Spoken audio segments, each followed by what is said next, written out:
আপনি তো সরাসরি প্রার্থী ছিলেন, মাঠে ছিলেন, ভোট দিয়েছেন, ভোট দেখেছেন। ভোট কেমন হলো যদি আপনাকে জিজ্ঞেস করি ৮ ঘন্টার ভোট গ্রহণ, আপনার মূল্যায়ন কি হবে?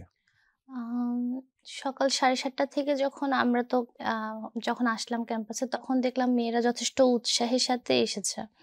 তো সবকিছু মিলিয়ে ১০টা নাগাদ আমি 10:30টার পর মানে প্রায় ১১টা নাগাদ আমি হলে ঢুকি। মানে ভোট কেন্দ্রে ঢুকি। সেখান থেকে বের হয়েও কিন্তু আমি এটা বলেছিলাম যে ভোট খুব সুষ্ঠু হচ্ছে এবং খুব সুন্দর হচ্ছে। এবং আমি যখন বের হই তখন আমার অনেকেই সাক্ষাৎকার নেয়। আমার কাছেও যথেষ্ট ফুটেজ আছে। যেখানে আমি স্পষ্ট করে বলছিলাম যে আমার মানে ভোট কেন্দ্রে কোন রকম আমি দুর্নীতি দেখিনি।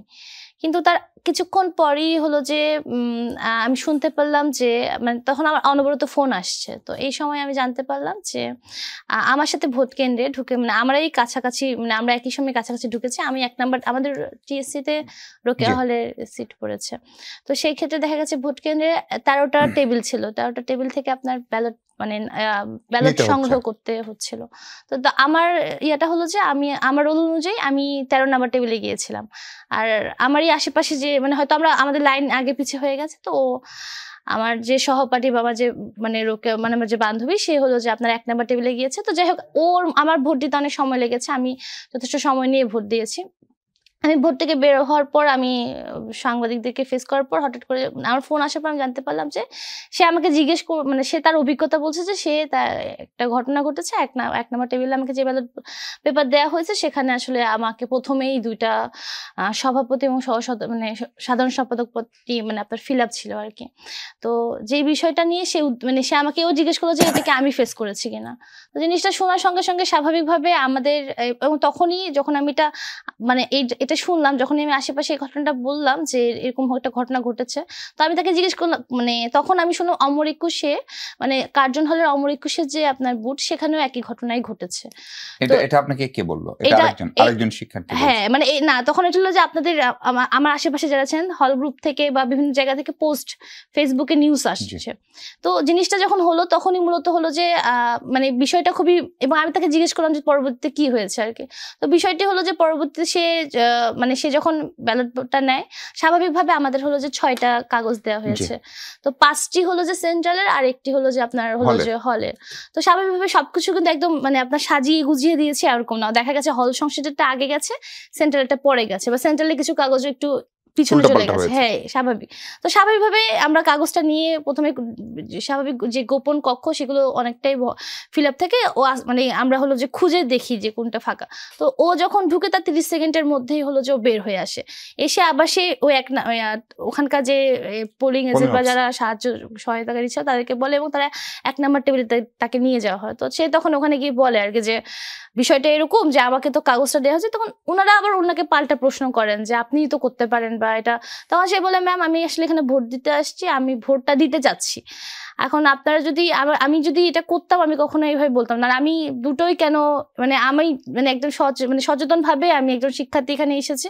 তো উনার সাথে মানে কোন একজন বিশেষ প্রার্থীকে ছিল? আপনি তাদের নামও বলেছেন। না সে প্রার্থী না। সে সাধারণ একটা ভোটার। না, মানে যে ২ জনের নামে টিক হ্যাঁ, দেওয়া হ্যাঁ, ছিল হ্যাঁ। তারা তো অবশ্যই প্রার্থী। হ্যাঁ, তারা কোন হ্যাঁ। দলের? তারা হলো যে আপনার শিবির সমর্থিত জি। প্যানেলের। তারা সাদিক ভাই আর ফরহাদ ভাই মানে উনারা ২ জন। পরে তো সেই ব্যালটটি বাতিল করা হয়েছে। হ্যাঁ, সেই ব্যালটটি হলো যে আপনার মানে হ্যাঁ, বাতিল করা হয়েছে, পরিবর্তন করে দেওয়া হয়েছে। এবং এখন সম্ভবত ওই প্রিজাইডিং অফিসার কেউ বা পোলিং অফিসার কেউ চেঞ্জ করা হয়েছে। মানে তাকে সেই মুহূর্তে আমি এখন পর্যন্ত জানি না যে আসলে ওখানে কি হয়েছে। কারণ আচ্ছা, আমি কোনো ধরেন আপডেট এটা জানতে আপনি পাইনি। একজন প্রার্থী হিসেবে শুনলেন। হ্যাঁ। শোনার পরে আপনি কি এটা আনুষ্ঠানিকভাবে নির্বাচন কমিশন বা কাউকে অবহিত করেছিলেন? বিষয়টা হলো যে যখন এই ঘটনাটি ঘটে তখন হলো যে আমরা আমি আমার ডিপার্টমেন্টের মানে ওখানে ছিল যারা আশেপাশে তাদেরকে আমি জিজ্ঞেস করছিলাম। বিশেষ করে আমি চাচ্ছিলাম যে যেহেতু এই ঘটনাটা ঘটেছে আমি আশেপাশে আমি ওখানে আবিদ ভাইকে পেয়েছিলাম আশেপাশে। তো আমি আবিদ ভাইকে এটা জানাই আরকি যে ভাই ঘটনাটা এরকম ঘটছে আপনি একটু খোঁজ লাগান ১ নাম্বার টেবিলে। কারণ স্বাভাবিকভাবে উনাদের যে যোগাযোগটা থাকতে পারে সেটা আমার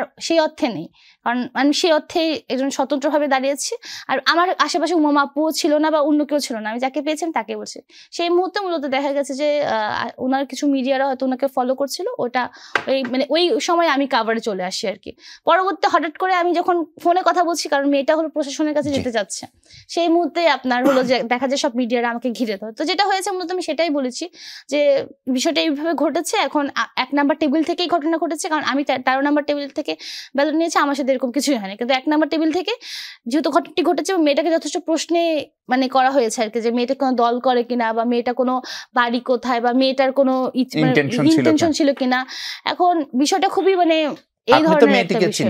হ্যাঁ, মেয়েটিকে আমি চিনি। মেয়েটি হলো যে এমনই, মানে সে অর্থনীতি বিভাগে, সে খুবই মানে ছিমছাম করছে, তার মধ্যে মানে তার কথাকে অবিশ্বাস করার আমি কোনো কারণ দেখিনি স্বাভাবিকভাবে। কিন্তু এটি কি ভুলও হতে পারে না? ধরেন আমরা আবার আরেক পক্ষের যে বক্তব্য শুনলাম সেটা হচ্ছে কোনো একজন গিয়ে ভুল করে তিনি একাধিক পেপার নিয়ে নিয়েছেন এবং তিনি সিগনেচার করেছেন, পরে সে তো ফেলতে পেরেছে একটি, বাকি দুটি এখানে জমা দিয়ে গেছেন, সেটি পোলিং অফিসার হয়তো বাতিল করার কথা, বাতিল করার আগে আরেকজন এসে নিয়ে নিচ্ছে, এরকমও তো হতে পারে। নাকি আপনাদের কাছে মনে হচ্ছে সত্যিই ডাকসু নির্বাচনে আসলে কোনো কারচুপি করার চেষ্টা করা হয়েছে? দেখেন, এটা হতেই পারে, এটা কারচুপি করার বা বানচাল করার, এটা যে কোনো কিছুই হতে পারে, এটা ভিতর থেকেও হতে পারে, কারণ এটা সবকিছুই হতে পারে, কারণ কোনো কিছুকে আসলে উড়িয়ে দেওয়া যাচ্ছে না, আশঙ্কা থেকেই যাচ্ছে। কারণ মাঝখানে আমি সম্প্রতি শুনলাম 1 ঘন্টার নাকি সিসিটিভি ক্যামেরা ফুটেজ পাওয়া যাচ্ছে না। এখন এটা এখনো ওই টিএসসি এরিয়া এবং অন্যান্য আরো বিভিন্ন অভিযোগ আসছে। তারপর আপনি যদি দেখেন যে প্রশাসনের একটা বায়াসনেস, আপনার বিভিন্ন পক্ষ মানে দলের প্রতি মানে এক একজনের সাথে এক এক রকম ব্যবহার, এটা নিয়েও কিন্তু অভিযোগ এসেছে। শুধু তো আমি অভিযোগ করিনি। আপনার প্রথমের দিকে দেখা গেল, সকালের দিকে সাদিক কায়েম ভাই নিজে অভিযোগ করলো যে ক্লাবে হলো যে ঢুকতে দিচ্ছে না সাংবাদিকদেরকে, এদেরকে। উনি প্রথম নিউজটা উনার মাধ্যমে হলো। পরবর্তী দেখা গেল যে আবার একটা ভিপি প্রার্থী, সে আপনার হ্যাঁ মানে অনিয়ম তো ঘটছেই। তো এই ক্ষেত্রে তো মানে কোনো কিছুকে আপনি ফেলতে পারবেন না, কোনো কিছুকে তো উড়িয়ে দিতে পারবেন না যে কোনটা সত্য কোনটা মানে হচ্ছে না। সবকিছুই কিন্তু মানে একটা মানে হতেই পারে, এটা কোনো অনেক বড় চক্রান্ত বা বিচ্ছিন্ন ঘটনা। যাই হোক, জিনিসটা হলো যে খুবই অ্যালার্মিং।